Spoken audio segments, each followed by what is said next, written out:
Good morning, everyone. It's audible.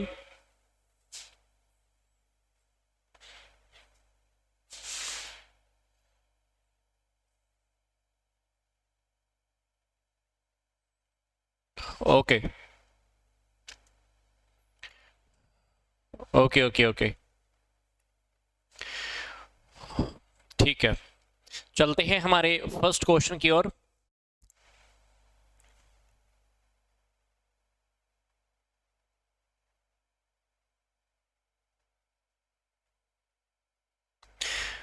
Money is what money does, who said this. मुद्रा वह है जो मुद्रा का काम करे, ये किसने कहा है? ये चार ऑप्शन हमारे पास दिए हुए हैं, वॉकर, रॉबर्टसन, काउथर और पॉल इंजिंग। तो बताना है कि ये डेफिनेशन हमको किसने दी है।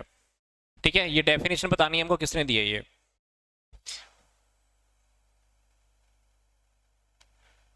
Okay, walker. ठीक है, ये डेफिनेशन डेफिनेटली वॉकर ने दी है। ठीक है, वॉकर के अकॉर्डिंग ही है। वॉकर ने बोला था कि मुद्रा वह है जो मुद्रा का काम करे। एक डेफिनेशन और भी है कार्ल बर्न के अकॉर्डिंग, उन्होंने बोला था कि मुद्रा वह है जो मुद्रा का मापक है और भुगतान का साधन हो। तो हमारे पास कुछ कुछ प्री डिफाइंड डेफिनेशन है जिनको हमने एक्सेप्ट भी किया हुआ है। तो एक्सेप्टेड काफी सारी डेफिनेशन हैं, तो उन्हीं में से एक डेफिनेशन ये थी हमारी जो वॉकर की गिवन है।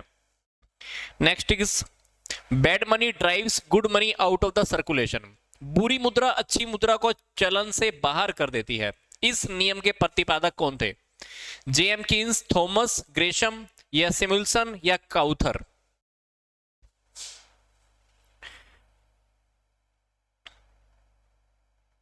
बुरी मुद्रा अच्छी मुद्रा को प्रचलन से या चलन से बाहर कर देती है। यस, ये जो था स्टेटमेंट ये थॉमस ग्रेशम के अकॉर्डिंग था। ये थॉमस ग्रेशम ने ये बात बोली थी। तो थॉमस ग्रेशम ने महारानी एलिजाबेथ को आर्थिक परामर्श दिया था उस टाइम पर। तो उन्होंने बोला था कि खराब मुद्रा अगर संख्या इसकी सीमित नहीं है ना, तब अच्छी मुद्रा को चलन से बाहर निकाल देगी। तो इस नियम की विशेषता भी थी कि यह नियम इंसान के बिहेवियर के ऊपर बेस्ड है, और जो मनी का जो जो प्रचलित मुद्रा है ना, उसका जो ऑथराइज्ड वैल्यू और जो बाजार मूल्य में अंतर होता है। तो इस तरह से इन्होंने ये डेफिनेशन कहीं ना कहीं दी थी। ठीक है, Thomas Grisham. Question number third, value of money refers to. मुद्रा के मूल्य से क्या मतलब है? गोल्ड परचेज्ड बाय मनी, या general purchasing power of money, या डिमांड फॉर मनी, या value instruction in the money. मुद्रा में अंतर्निहित मूल्य से, इसमें से बताना है हमको कि मनी से क्या मतलब है, मनी से क्या रेफर होता है। यस, ये क्वेश्चन हमारा पहले भी आया था। तो definitely this is the journal purchasing power of money. सामान्यता जो हम मनी से जो मतलब लेते हैं वही लेते हैं कि इसकी जो जर्नल परचेजिंग पावर है उसी से है। ठीक है, जिससे हम कुछ कुछ खरीद सकते हैं। अगला जो है हमारा question, question number 4, nearness of the near money depends of. निकट धन की निकटता इस पर आधारित होती है। Legality, profitability, validity and the liquidity. Question number 4 देखिए, निकट धन की निकटता इस पर आधारित होती है, किस पर? लिक्विडिटी पर, है ना। ये टॉपिक हमारे अकाउंट्स के अंदर भी आता है। निकटता इसी पे, लिक्विडिटी पे लेके चलते हैं ना, तो कि हम बहुत निकट टाइम के अंदर इसकी हम पेमेंट कर पाएंगे या नहीं कर पाएंगे। तो इस सिद्धांत, इस प्रिंसिपल को दिया था जो हमारे इकोनॉमिक्स थे जेएम कीन्स ने 1936 में। एक बुक पब्लिश हुई थी उनकी, जो general theory of employment, interest and money के नेम से। तो उसमें ये दिया था कि nearness of money depends on liquidity. ठीक है, नेक्स्ट देखते हैं, according to traditional approach of money in normal sense, इसके अंदर क्या इंक्लूड होता है? साधारण तौर पर धन के ट्रेडिशनल अप्रोच के अकॉर्डिंग इसमें क्या इंक्लूड होता है? Currency, second option currency and demand deposit, third option currency and bank deposit, and the fourth option all liquid assets. तो हमको बताना है कि जो मनी का जो ट्रेडिशनल एटीट्यूड है या अप्रोच है उसके अकॉर्डिंग इसमें क्या आता है। हाँ, मुझे पता है कि कुछ क्वेश्चन तुम्हारे लिए बहुत नए नए से हैं। Yes, currency and demand deposit, B. ठीक है, करेंसी एंड डिमांड डिपॉजिट। तो करेंसी है, कॉइन्स है, डिमांड डिपॉजिट है, सब इसी में आता है। बट ये इवेल्युएशन प्रोसेस से इस क्वेश्चन को बाहर भी किया गया है, तो देख लेना। आई थिंक ये क्वेश्चन क्या पता ना भी आए, और आ जाए तो आंसर ध्यान रख लेना, करेंसी एंड डिमांड डिपॉजिट। ठीक है, ये ट्रेडिशनल अप्रोच है मनी की, ध्यान रख लेना, नॉर्मल सेंस में। नेक्स्ट देखते हैं,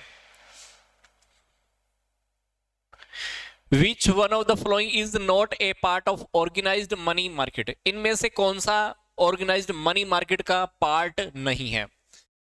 organised money market, central bank, commercial bank, indigenous bank या रीजनल रूरल बैंक।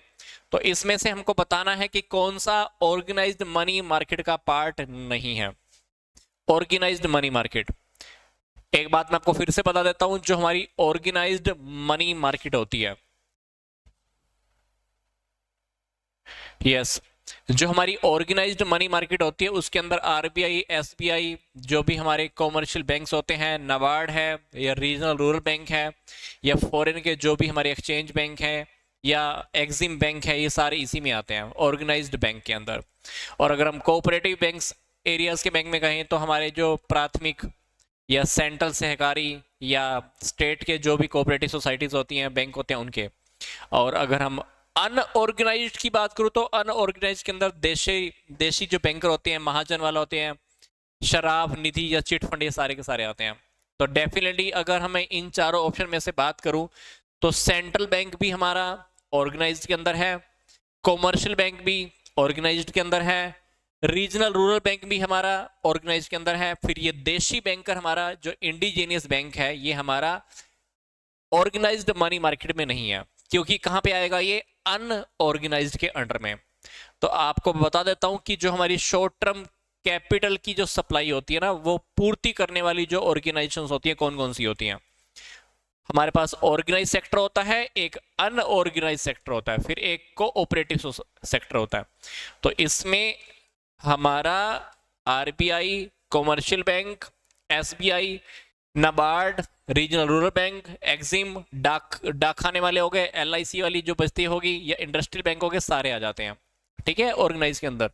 और जबकि देशी बैंकर हमारा यहाँ पे आता है अनऑर्गेनाइज्ड के अंदर। तो अपने को ध्यान रखना है। बट हमसे क्वेश्चन में यही पूछ रहा था, इसमें से कौन सा ऑर्गेनाइज्ड मनी मार्केट का पार्ट नहीं है? दैट इज इंडिजीनियस, क्योंकि ये इसका हिस्सा है, इसलिए। ठीक है, नेक्स्ट देखते हैं, question number 7। Which of the following is not a function of money. इसमें से कौन सा मनी का काम नहीं है? Medium of exchange, storage of value, stabilisation of prices, unit of measurement. इसमें से बताना है कौन सा मनी का पार्ट नहीं है, मनी का फंक्शन नहीं है। Yes, option number C, yes. क्योंकि जो मनी के जो काम होते हैं, कुछ स्पेशल होते हैं, कुछ सहायक होते हैं, कुछ सडल करने वाले काम होते हैं, कुछ अलग काम होते हैं। तो ये हमारा मनी का जो ये कीमतों का स्थिरीकरण, ये मनी का काम नहीं है। ठीक है, एक्सचेंज में भी काम आता है, मूल्य में भी काम आता है, फ्यूचर वैल्यूज, ये सब है ना। बट ये मनी का हमारा ये स्टेबलाइजेशन का काम नहीं है। फिर the relationship between the value of money and the general price level is. मुद्रा के मूल्य और जनरल प्राइस लेवल के मध्य जो रिलेशन होता है, कौन सा होता है? डायरेक्ट, इनवर्स, इनडायरेक्ट या प्रोपोर्शनल, अनुपातिक। जो रिलेशनशिप होता है मनी के अंदर और जनरल प्राइस लेवल में, कौन सा होता है? डायरेक्ट है, इनडायरेक्ट है, इनवर्स है या प्रोपोर्शनल है? ये आपको बताना है। यस, इनवर्स है ना।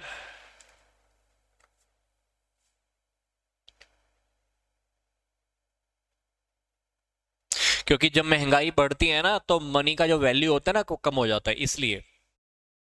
अब मान लो 10 रुपए में 2 चीजें आती हैं, अब महंगाई बढ़ जाए तो 10 रुपए में हो सकता है कि कमी मिलेगी, तो 2 चीज नहीं खरीद पाओगे। तो डेफिनेटली जो मनी की जो वैल्यू होती है और जनरल प्राइस लेवल, दोनों में थोड़ा इनवर्स रिलेशनशिप होता है। जैसी महंगाई बढ़ती है ना, तो वैसे ही हमारी परचेजिंग पावर हमारी कम हो जाती है। तो दोनों में इनवर्स रिलेशनशिप होता है इसलिए। नेक्स्ट क्वेश्चन देखते हैं, बहुत सिंपल सा लगेगा। Which one of the following is not a social evil with money? इसमें से कौन सी एक मनी की सोशल एविल नहीं है?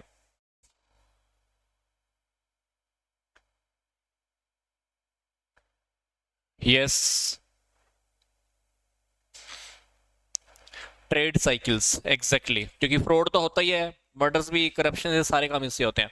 क्योंकि मुद्रा के, मनी के कुछ ना इकोनॉमिकल दोष होते हैं, साधनों का केंद्रीकरण, वर्गों का संघर्ष, मूल्यों में स्थिरता की कमी, है ना, ये सब ट्रेड साइकिल्स, इन्फ्लेशन, ये सब होते हैं। और मनी के कुछ हमारे पास कुछ सोशल रीजंस भी होते हैं, सोशल दोष भी होते हैं, सामाजिक प्रतिष्ठा देने वाला, अधिक शोषण, शत्रुता पैदा करना, कपट होना, हत्या, भ्रष्टाचार। तो ये जो कपट, हत्या और भ्रष्टाचार है, ये हमारे मनी के सामाजिक दोष होते हैं।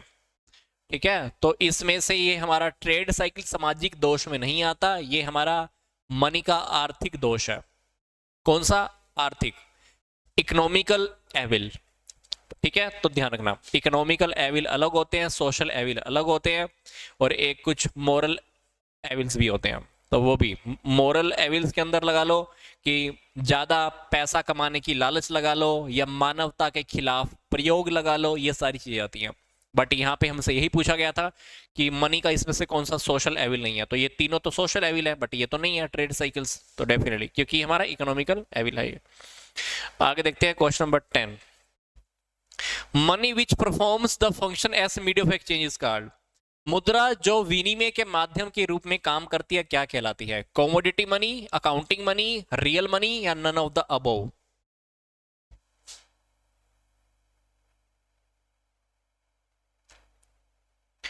Yes, real money. ठीक है, कौन सी होती है वो? Real money. ठीक है, सिक्के, कॉइन्स, नोट, ये रियल मनी होते हैं।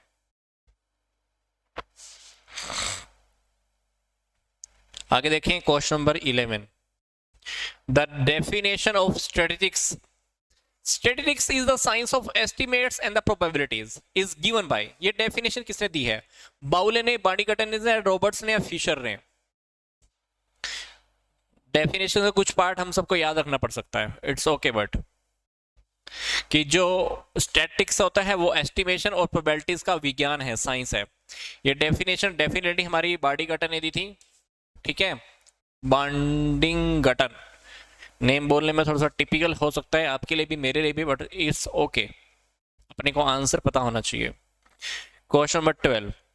विच of the following is not a method of collecting primary data? अब प्राइमरी डेटा कलेक्ट करने की, हमको याद है जब हमने स्टैट स्टडी किया था तो हमारे पास कुछ मेथड्स होते हैं, है ना, प्राइमरी डेटा कलेक्शन के। Direct personal investigation, indirect personal investigation, है ना, questionnaire method, mail method, enumerator method, और सेकेंडरी के अंदर तो फिर पब्लिश्ड, अनपब्लिश्ड आते थे। बट हमको तो ये प्राइमरी की पूछ रहा, प्राइमरी का इसमें से कौन सा मेथड नहीं है? तो डेफिनेटली प्राइमरी का हमारा ये मेथड, नेशनल पब्लिकेशन हमारा मेथड नहीं है। ये कौन सा मेथड होता है? सेकेंडरी, ये सेकेंडरी के अंडर में आता है, इसलिए हमारा ये नेशनल पब्लिकेशन हमारा प्राइमरी डेटा कलेक्शन का मेथड नहीं हो सकता। क्योंकि मैंने आपको अभी बताया कि प्राइमरी के अंदर direct, indirect interview, questionnaires, mailing, enumerators, ये सारे मेथड आते हैं। बट नेशनल पब्लिकेशंस ये सेकेंडरी कलेक्शन का एक मेथड है। ठीक है, statistics is the science of counting, सांख्यिकी गणना का विज्ञान है। ये कथन किसका है? बाउले का, किंग का, सेलिगमैन, या उपयुक्त में से कोई नहीं? यस, डेफिनेशन का पार्ट है, बट इट्स ओके, ये बाउले ने डेफिनेशन दी हुई है। ठीक है, ये बाउले की डेफिनेशन गिवन है। तो बाउले ने कहा था it is a science, statistics the science of counting. Next देखते हैं क्वेश्चन नंबर 14, 15, 16, 17, छोटे छोटे क्वेश्चन आइए। स्टैटिक्स से क्या मतलब है? सिर्फ डेटा, या स्टैट की टेक्निक्स भी, या दोनों के दोनों, मतलब ए और बी, या इनमें से कोई नहीं? जब हमने स्टैट को स्टडी किया था तो आपको पता है स्टैट के अंदर डेटा भी आता है और हमारा स्टैटिक की जो मेथड्स होते हैं वो सारे आते हैं, क्योंकि इसलिए हमारा आंसर सी बनेगा, उपयुक्त तो दोनों, कि दोनों के दोनों आंसर हमारे ठीक हैं। तो option number C is the correct answer, क्योंकि इसमें डेटा भी होता है और हमारी स्टैट के जो भी मेथड्स होते हैं वो भी आते हैं। अगली बात आती है कि स्टैट में इम लिखने से किसका हम स्टडी करते हैं, क्वांटिटिव क्वालिटेटिव दोनों का, या दोनों में से कोई नहीं। अगर हम स्टैट में देखें तो स्टैट के अंदर हम क्वांटिटिव या संख्यात्मक जो डेटा होता है उसके ऊपर हम ज्यादा काम करते हैं, तो डेफिनेटली हम इसी का तो स्टडी करते हैं, तो हमारा आंसर ये होगा ए। स्टैट को उचित रूप से एवरेजेस का विज्ञान कहा जाता है, साइंस कहा जाता है, ये डेफिनेशन किसने दी है? अब क्योंकि फिर से भी डेफिनेशन का पार्ट आ गया, इट्स ओके, मैं आपको आंसर फिर से बता देता हूं, ये डॉक्टर ए एल बाउले ने दी थी। यस, डॉक्टर ए एल बाउले, इनका पूरा नेम है डॉक्टर ए एल बाउले। ठीक है, next question is question number 17। जो वर्ड है स्टैटिस्टिक्स, इसका हम किस प्रकार से यूज करते हैं, सिंगुलर फॉर्म में, प्लूरल फॉर्म में, या दोनों के दोनों?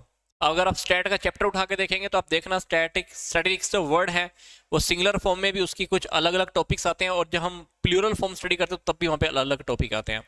तो स्टैट की बुक अगर आपके पास हो तो वहाँ पे आप फर्स्ट चैप्टर को उठा कर देख लेना, statistics in the singular form and statistics in the plural form. तो डेफिनेटली हमारे पास ये दोनों की दोनों डेफिनेशन इसमें आने वाली हैं, सिंगुलर भी और प्लूरल भी। ठीक है,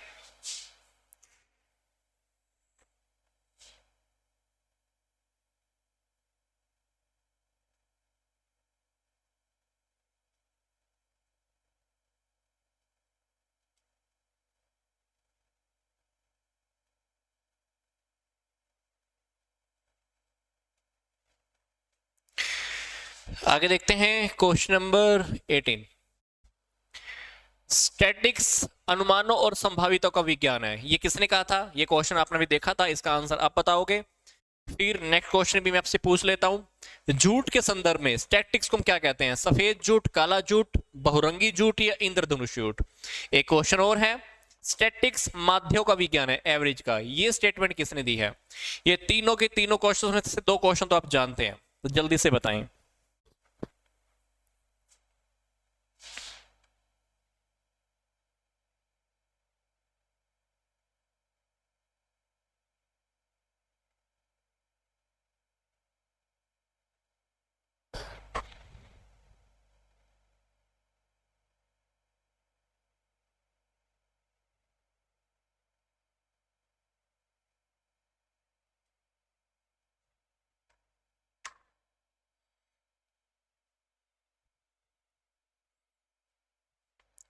यस, एग्जैक्टली, क्योंकि क्वेश्चन आपने अभी देखा था, तो डेफिनेटली हमारा आंसर इसका बॉडी गठन ही है, क्योंकि क्वेश्चन हमारा अभी आया भी था, इसका तो बी ही है, फिर से क्वेश्चन रिपीट हो गया इनडायरेक्ट वे में।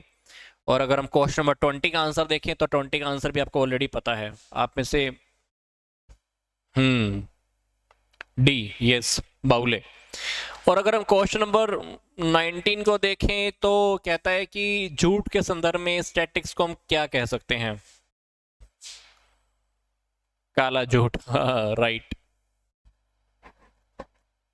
क्योंकि इसके अंदर पूरा का पूरा हमारा डेटा पे काम चलता है ना, है ना, तो कुछ मैथमेटिकल डेटा होता है और कुछ नहीं भी होता है, तो पूरा का पूरा आंकड़ों का जाल होता है, और इसका सच्चाई के ऊपर होना जरूरी नहीं होता कि पूरा का पूरा सच होगा, तो अनसर्टेनिटी की होने के कारण है, तो uncertainty.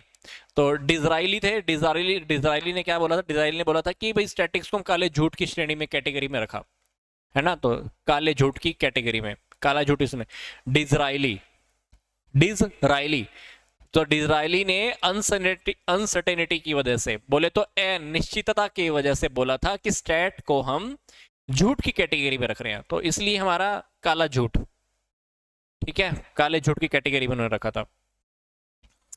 The next one is question number 21।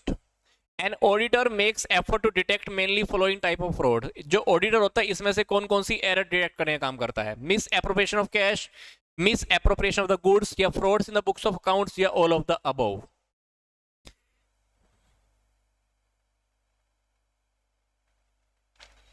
Yes, सारे ही होते हैं, ये तो हमने ऑडिटिंग में देखा भी था, ये टॉपिक आई थिंक ज़्यादा एक्सप्लेन करने की जरूरत नहीं है, क्योंकि ऑडिटिंग की अगर आप हेड में जाओगे तो वहाँ पे ये टॉपिक हम पहले से बहुत एक्सप्लेन कर चुके हैं। ठीक है, तो नकदी का प्रयोग है, दुरुपयोग है, या सामग्री का दुरुपयोग है, या लेखा पुस्तकों में धोखाधड़ी है, फ्रॉड्स हैं, डिटेक्शंस हैं, चीटिंग्स हैं, इन सबको डिटेक्ट करने का काम करता है वो। An auditor is not an insurer and all he is required to do the exercise with a reasonable care and skill. The decision was given in the case of, ये decision कौन से case में दिया गया था? Kingston Cotton Mills company limited, या Alan Craig and the company, या London and general bank, या नन ऑफ द अबव। तो एक ऑडिटर बीमा करता नहीं है और उसे कुछ करना है तो वह उचित देखभाल और कौशल के साथ करना है। तो इस रिलेटेड में जो भी विवाद आया था, जो भी डिसीजन आया था, वो डिसीजन किससे संबंध में था बताओ?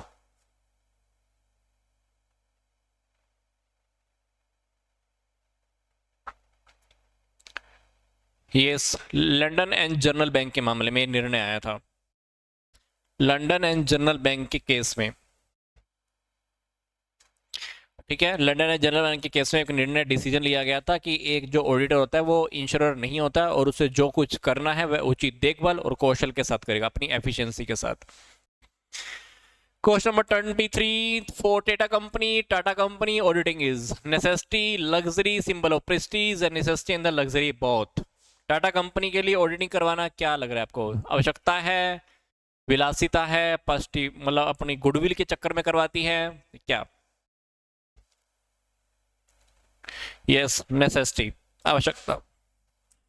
विलासिता ऐसा तो नहीं है भाई फालतू खर्चे कर रही हो ना, जरूरी है, क्योंकि अगर हम ऑडिटिंग करवाते हैं तो हमको फ्रॉड का पता चलता है, हमारी एफिशिएंसी का पता चलता है ना, गुडविल के बारे में पता चलता है गुडविल कितनी है, और हमें मार्केट में काफ़ी सारे ऑप्शंस होते हैं, अपॉर्चुनिटीज़ होती हैं, वो भी पता चल जाती हैं, हम कहाँ पे काम ठीक कर रहे हैं, कहाँ पे गलत कर रहे हैं, कहाँ पे इरेगुलर हो रहे हैं, कंपैरिजन, एफिशिएंसी, कार्यकुशलता, कार्य क्षमता, ये सारी बातें हमको पता चल जाती हैं। ठीक है, तो वैसे भी आपको पता है कि कंपनी के जो एक्ट के अकॉर्डिंग जो भी रजिस्टर्ड हमारी कंपनियां हैं, चाहे वो प्राइवेट है पब्लिक, सबका ऑडिटिंग करवाना बहुत जरूरी है। तो डेफिनेटली टाटा कंपनी के लिए अगर हम ऑडिटिंग का काम करवा रहे हैं तो उनके लिए बहुत जरूरी है, आवश्यक है ये। Question number 24, property audit refer to, sorry, proprietary audit. Proprietary audit refers to verification of accounts, examination of accounts of the sole proprietary institution, या examination of the needs and the rationales of the expenses, या audit of government companies।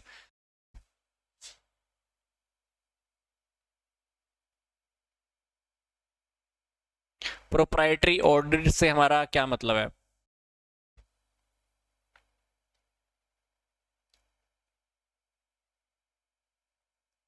Yes, ये cost audit का part होता है, proprietary audit and the efficiency audit. तो जब हम proprietary audit करते हैं, yes, C examination of needs and the rationalisation of the expenses, जो भी खर्चे होते हैं उसकी आवश्यकता या औचित्य, भाई खर्चे किए गए थे तो क्या उसकी जरूरत थी भी या नहीं थी, तो इसलिए इसको बोलते हैं हमारा examination of needs and rational of the expenses. Which of the following is not a part of the process of management audit? इसमें से मैनेजमेंट ऑडिट का प्रोसेस का कौन सा पार्ट नहीं है? Identification of the responsibility center, review of performance of each responsibility, review of the organization structure, या investigating the depreciation method and its application of the fixed assets in the company। तो हमारी जो प्रबंधक management की जो cost management की जो audit की जो प्रोसेस होती है उसमें से कौन सा इससे पार्ट नहीं है?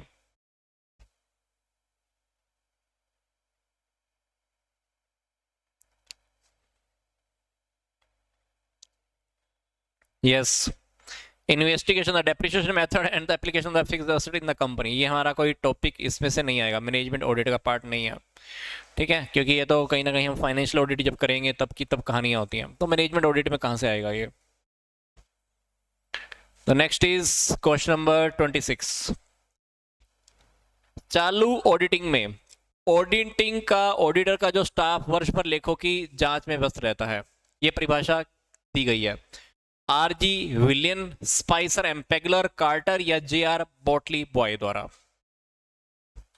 जो पूरा का पूरा साल चलता रहता है ना ऑडिटिंग, यस, क्योंकि ये डेफिनेशन का टॉपिक है, इट्स ओके, आंसर मैं बता देता हूं, स्पाइसर एंड पेगलर। ठीक है, नैतिक जांच की जाती है संस्था के प्रबंधकों के द्वारा, मैनेजमेंट के द्वारा, या इंप्लॉइज के द्वारा, ऑडिटर्स के द्वारा, या शेयर होल्डर्स के द्वारा।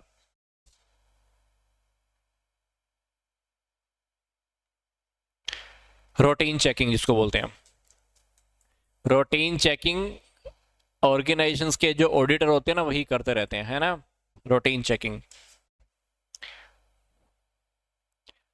चेकिंग होती रहती है तो फिर इसमें त्रुटि या जो भी प्रॉब्लम्स होती हैं, प्रॉब्लम्स होने के चांसेस बहुत कम रहते हैं, या भी कोई फ्रॉड कर दे, छल कपट कर दे, उनको डर रहता है ना, भी चेकिंग तो हो ही रही है रेगुलर, इसलिए फ्रॉड बहुत कम करते हैं, इसलिए रूटीन चेकिंग चलती रहती है। रूटीन चेकिंग जो हमारी कंपनी के जो ऑडिटर होते हैं वो करते रहते हैं टाइम टाइम पर, ठीक है, या तो खुद करते हैं या उनका जो जूनियर स्टाफ होता है वो कर लेता है, डर रहता है, फ्रॉड होने के चांसेस बहुत कम रहते हैं। फिर आगे है, इसमें से कौन सा हमारा ऑडिटर का काम नहीं है? कपट को ढूंढना रोकना, लेखा पुस्तकों को लिखना, गणितीय शुद्धता की जांच करना, अशुद्धियों को रोकना और ढूंढना।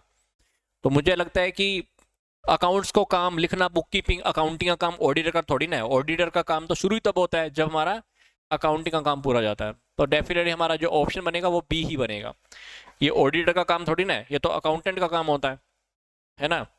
ऑडिटर का काम क्या है? कपट को ढूंढना, रोकना, फ्रॉड्स, मैथमेटिकल प्रॉब्लम्स को, है ना, ये सब काम होते हैं।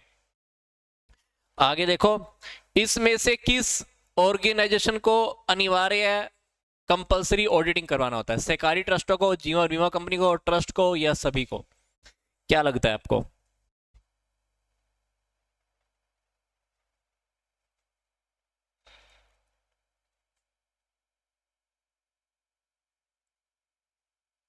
देखो, कईयों के तो लिए तो कंपलसरी नहीं है, करवाना है तो करवा लो, नहीं करवाना तो मत कराओ, पर कुछ ऑर्गेनाइजेशन ऐसी हैं जिनके लिए ऑडिटिंग करवाना बहुत कंपलसरी होता है। जैसे सहकारी संस्थाएं, जैसे नाम आपके पास आ गया, जीवन बीमा कंपनी है, ट्रस्ट है, तो इनका ऑडिटिंग बहुत जरूरी होता है। बट सोल प्रोप्राइटरशिप, पार्टनरशिप की बात करें, उनका ऑडिटिंग करवाना जरूरी नहीं होता। बट इन तीनों का तो है, तो डेफिनेटली हमारा आंसर डी बनेगा।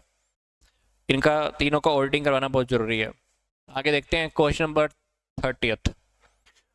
ऑडिटिंग कब शुरू होता है? ऑडिटिंग कब शुरू होता है? जब बुक कीपिंग खत्म होती है, जब अकाउंटिंग खत्म होती है, या मैनेजमेंट बिजनेस जो मैनेजर है छुट्टी पे चला जाता है, या नए पार्टनर का प्रवेश होता है? आपको क्या लगता है ऑडिटिंग का काम कब शुरू होता है?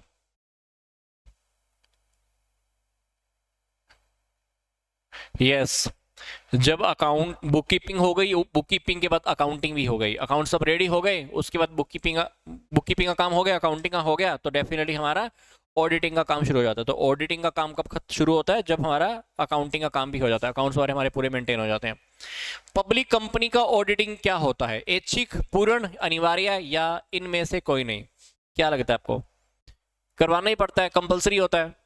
और वैसे भी हमको पता है कि कंपनी का जो एक्ट है 2013, उसके अकॉर्डिंग जो पब्लिक कंपनीज हैं उनका ऑडिटिंग करवाना बहुत जरूरी है। ठीक है, क्वेश्चन नंबर 32। इसमें से कौन सा आंतरिक जांच, इंटरनल चेकिंग से रिलेटेड है?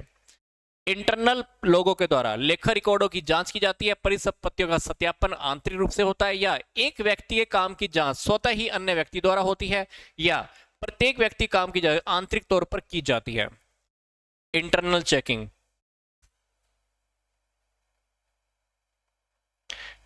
यस, ठीक है। तो एक कंपनी के अंदर काफी सारे काम होते हैं, तो इंटरनल चेकिंग एक ऐसा अरेंजमेंट होता है जिसमें हम सभी के बीच में काम का बंटवारा कर देते हैं। तो एक इंसान के, एक एम्प्लॉयज की जो काम की चेकिंग है ना, वो दूसरे एम्प्लॉय के द्वारा अपने आप ही हो जाती है। ठीक है, यदि एक कंपनी में एक व्यक्ति का काम दूसरे व्यक्ति के द्वारा पूरा होता है तो इसका रिलेशन किससे होता है? ये क्वेश्चन वैसे हमने भी देख भी लिया।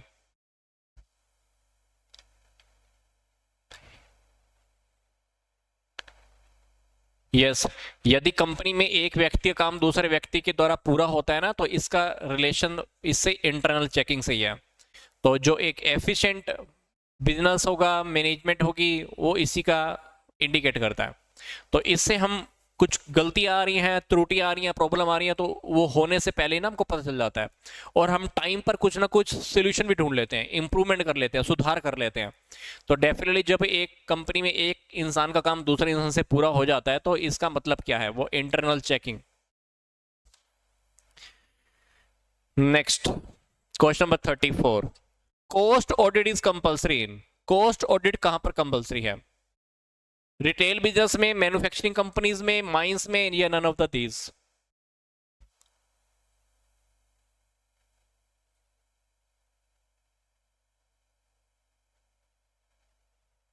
Cost audit, yes.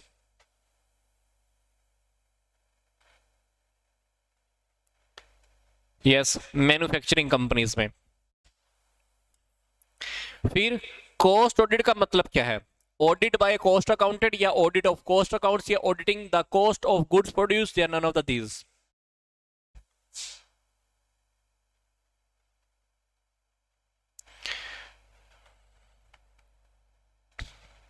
Yes, auditing, C option right, auditing the cost of goods produced. ठीक है।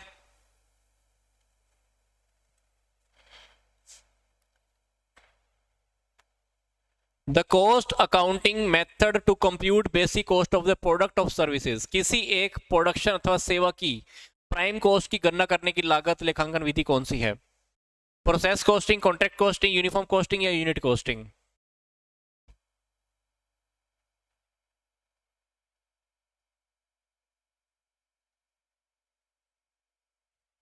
Yes, unit costing.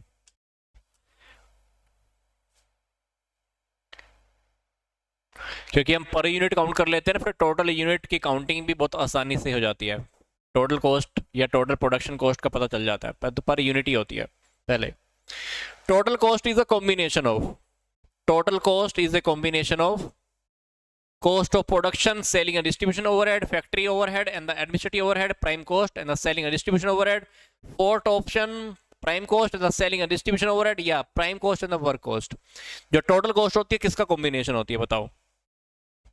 जो total cost होती है किसका कॉम्बिनेशन होती है? कॉस्ट अकाउंटिंग का टॉपिक है ना ये, सारे आ जाते हैं ना इसमें।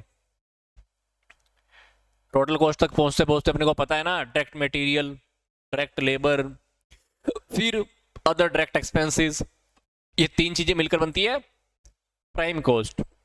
प्राइम कॉस्ट के अंदर हम क्या ऐड कर देते हैं? Factory overhead. जब फैक्ट्री ओवरहेड बन जाती है तो बन जाती है फैक्ट्री कॉस्ट, या जिसको हम वर्क कॉस्ट भी बोलते हैं। फिर अगर इसमें आप जोड़ दो फैक्ट्री ऑफिस के ओवरहेड, ऑफिस के ओवरहेड जो जोड़ देते हैं तो फिर हमको बन जाती है प्रोडक्शन कॉस्ट, या प्रोडक्शन कॉस्ट, या ऑफिस कॉस्ट, या कॉस्ट ऑफ गुड्स। अब इसके अंदर अगर आप ऐड कर दो सेलिंग और डिस्ट्रीब्यूशन कॉस्ट या उसके ओवरहेड, तो बन जाती है टोटल कॉस्ट। तो टोटल कॉस्ट के अंदर हमारे सारे के सारे टॉपिक आ गए, कॉस्ट ऑफ प्रोडक्शन, सेलिंग और डिस्ट्रीब्यूशन, ओवरहेड, सारे के सारे आ गए। ठीक है, क्योंकि इसके अंदर सिर्फ एडमिनिस्ट्रेशन की बात थी, सेलिंग थे ही नहीं। इसमें प्राइम कॉस्ट की बात थी और सेलिंग की बात थी, तो इन चारों में कोई ना कोई आइटम मिसिंग है, बट इसमें कॉस्ट ऑफ प्रोडक्शन तक के तो आ ही गए। ठीक है, कॉस्ट ऑफ प्रोडक्शन तक के तो आ ही गए, plus selling and distribution cost भी आई गई। आगे देखते हैं question number 38। The institute of cost and works accountants of India का प्रधान कार्यालय कहां पर है? कलकत्ता में, मुंबई में, दिल्ली में, या इलाहाबाद में?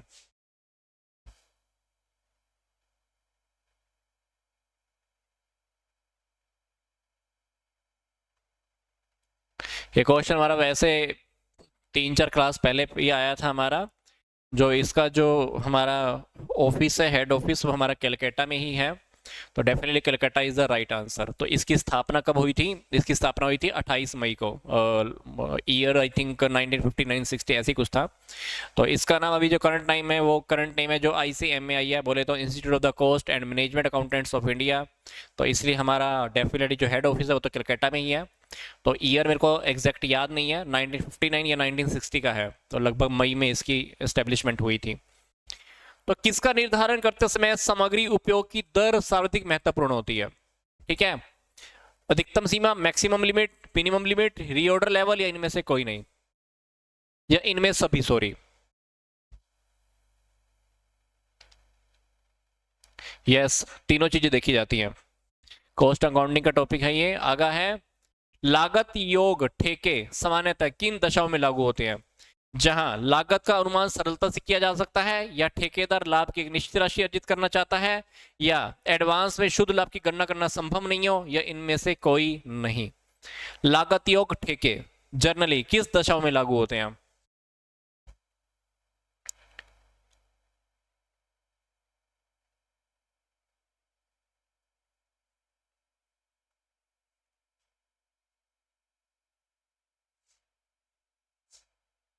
यस, शुद्ध लाभ को हम एडवांस में काउंट नहीं कर सकते हैं। तो प्रोडक्शन मैन्युफैक्चरिंग जो भी ऑर्गेनाइजेशन होती हैं तो प्रोडक्शन तो करती रहती हैं, तो इन केसेस के अंदर हम एडवांस में पता नहीं लगा सकते कि हमारा फ्यूचर में प्रॉफिट क्या होने वाला है। तो एडवांस की प्रॉफिट की कैलकुलेशन करना बहुत इजी नहीं होता, ठीक है, बट हम नॉर्मली सा वैसे काउंट कर लेते हैं, बट जरूरी नहीं होता। क्वेश्चन नंबर 42, कॉस्ट अकाउंटिंग किसके ऊपर बेस है? सिंगल एंट्री सिस्टम पर, या इंडियन बही खाता प्रणाली पर, या डबल एंट्री सिस्टम पर, या किस पर भी नहीं?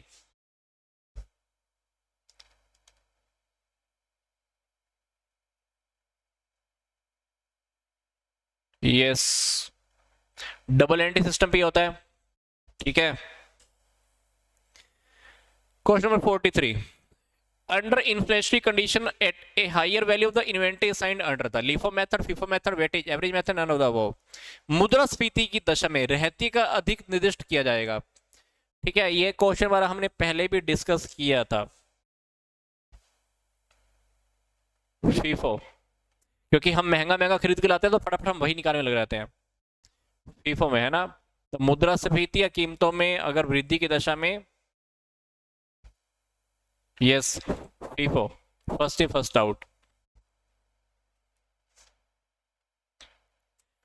बी।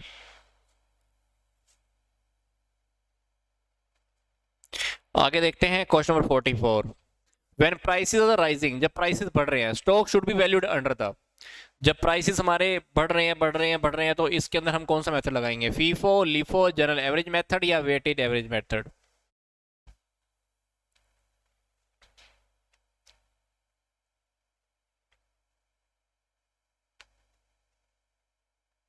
यस, जब मूल्य में वृद्धि होती है ना तो लिफो अपनाते हैं, क्योंकि हमारे पास जो अभी हम माल खरीदेंगे ना वो बहुत महंगा मिल रहा होगा, इसलिए हमारी कोशिश रहेगी तो फटाफट उसी को निकाल लो, है ना। महंगा मिला तो महंगे वाले को फटाफट निकाल लेते हैं, पहले वाला माल जो पड़ा होगा उसको निकालने का फायदा नहीं होता।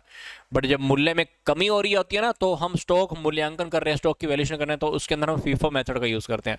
बट यहाँ पर हमारे मूल्य में वृद्धि हो रही है तो स्टॉक का अगर आपको काउंटिंग करना है, वैल्यूएशन करना है, तो लीफो मेथड लगाओ। क्वेश्चन नंबर 41, क्वेश्चन नंबर 45, आवधि लागत, है ना, पीरियडिक कॉस्ट से क्या मतलब है? Prime cost, fix cost, variable cost, या semi variable cost? Yes, fix cost, स्थायी लागत, ठीक है, क्योंकि इसमें लागतों का जो रूप होता है ना वो मतलब शॉर्ट टर्म का ना होता है, बहुत निश्चित मतलब फिक्स टाइम पीरियड से रिलेटेड होता है, जो कि सामान्यतः जनरली अगर हम देखें तो बहुत लंबा टाइम होता है, तो इसलिए हम इसको फिक्स कॉस्ट के अंडर में डालते हैं। The maximum bonus rate under the Halsey premium method, हाल से प्रीमियम विधि के अंतर्गत बोनस की अधिकतम दर कितनी है? 25%, 33.5%, 33.1/3%, या 50%? यस, हाल से का अगर आपने प्रीमियम मेथड देखा होगा तो बोनस की जो अधिकतम सीमा है ना तो उन्होंने उसमें 50% रखा हुआ है, तो D is the right option. Yes, 50%। तो बोनस का टाइम, बोनस का फॉर्मूला था ना वहां पर, save time into the rate पर आर इनटू 50%, ठीक है। जितना टाइम सेव किया ना तो वो देखा जाता है उसके अंदर। Question number 46, elements of the cost, cost के अंदर क्या क्या आता है? मटेरियल, लेबर, एक्सपेंसेस, या ऑल ऑफ द अबव? चलो इस क्वेश्चन का आंसर आप सब बताएंगे।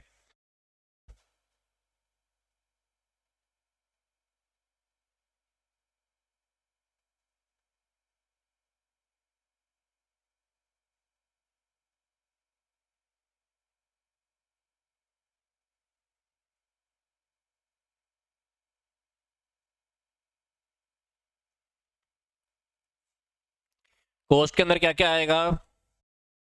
कॉस्ट के कौन कौन से एलिमेंट्स हैं? यस, सारे के सारे ही हैं, ठीक है। स्क्रीन ही मूव कर रहा है। नेक्स्ट देखते हैं, the main objective the cost accounting is to, लागत लेखांकन का मुख्य टारगेट क्या होता है? ऑर्गेनाइजेशन के प्रॉफिट को मैक्सिमम करना, या गुड्स या सर्विस से रिलेटेड सेलिंग प्राइस को फिक्स करना, या provide information to management for the decision making, या help in valuation of inventory of finished goods, निर्मित माल के रहते के मूल्यांकन में सहायता करना। जो मेन ऑब्जेक्टिव होता है कॉस्ट अकाउंटिंग का क्या होता है? Yes, providing information to management for the decision making, cost accounting से हमको ओवरऑल जो निचोड़ निकलता है वो यही निकलता है। मैनेजमेंट को हम बता सकते हैं भाई देख लो कितना हमने डिसीजन लेना फ्यूचर के लिए, करना है नहीं करना है, एक्सेट्रा एक्सेट्रा। यही 3 questions, question number 48, 49 and 50। Cost जो कि उत्पादन की मात्रा में परिवर्तन से प्रभावित नहीं होती। ऐसी कॉस्ट कौन सी होती है कि प्रोडक्शन बढ़े या कम हो कोई फर्क नहीं पड़ता। Total cost, fix cost, opportunity cost या वेरिएबल कॉस्ट। ऐसी कौन सी कॉस्ट है जिसके ऊपर फर्क ही नहीं पड़ता, प्रोडक्शन ज्यादा हो रहा है कम हो रहा है? Definitely yes, that is fix cost. Fix cost के ऊपर कोई फर्क नहीं पड़ता, प्रोडक्शन आपका जीरो भी हो गया तभी fix cost as it is रहती है ना। आगे है लागत लेखांकन क्या है। नेक्स्ट क्वेश्चन देखो, लागत लेखांकन क्या है। क्वेश्चन नंबर 49, प्रबंधकीय लेखांकन का भाग, वित्तीय लेखांकन का भाग या रिस्पॉन्सिबिलिटी अकाउंटिंग का पार्ट, या इसमें से कोई नहीं। वैस फाइनेंशियल अकाउंटिंग के अंडर में आता है लगभग कहीं ना कहीं। कॉस्ट अकाउंटिंग फाइनेंशियल अकाउंटिंग का ये एक सहायक होता है, ठीक है। तो जो भी फाइनेंशियल अकाउंटिंग के अंदर जो प्रॉब्लम्स आती है ना, उन प्रॉब्लम्स का समाधान करने के लिए ही कॉस्ट अकाउंटिंग का उद्भाव हुआ है, उदय हुआ है, अराइज हुआ है। तो कहीं ना कहीं ये फाइनेंशियल अकाउंटिंग की हेल्प करने में हेल्प करता है। आगे, कॉस्ट जो एक्सपेंस होने के बावजूद भी किंतु लाभ प्राप्ति से पहले पुस्तकों में लिख दी जाती है उसको क्या कहलाते हैं? ऐसी लागतें, ऐसे एक्सपेंसेस, ऐसी कॉस्ट जो खर्चा होने के बाद परंतु लाभ होने से पहले ही पुस्तकों में लिख दी जाती है उसको क्या कहते हैं? असमाप्त। यस।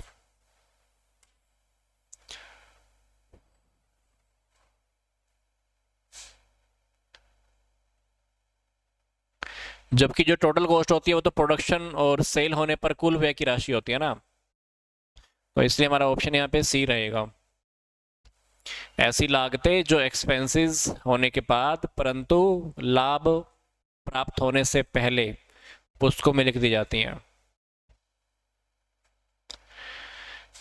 ठीक है, तो काफ़ी सारे क्वेश्चंस हमने कवर कर लिए हैं आज भी। 50 क्वेश्चंस हमारे कवर हो चुके हैं, आई थिंक आपके लिए काफ़ी है।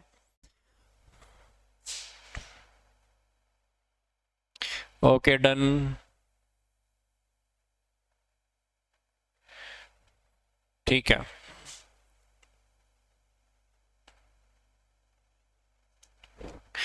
ठीक है, tata bye bye, take care, will see you tomorrow again, have a nice day ahead.